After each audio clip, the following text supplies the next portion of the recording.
Hello friends, ఈరోజు అయితే మేము న్యాచురల్ గార్డెనింగ్ ఫామ్కి అయితే వచ్చాము. ఇవి అయితే పప్పాయస్. ఇదిగోండి, అక్కడ వంకాయలు అవన్నీ ఉన్నాయి.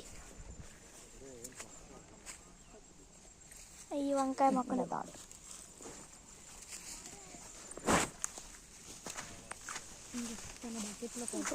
వెళ్ళి చూపించు.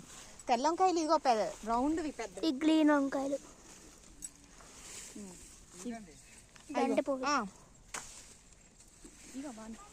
ఇలా చూపించు.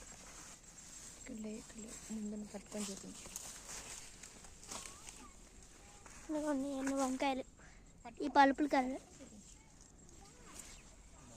అయితే బంటి బోల్ మేలీగోల్డ్, ఈ జింక్ ఫ్లవర్స్. ఇదిగోండి, అన్ని జింక్ ఫ్లవర్స్ అన్నీ. ఇంకా బ్లింజల్స్, బంటి పూలు.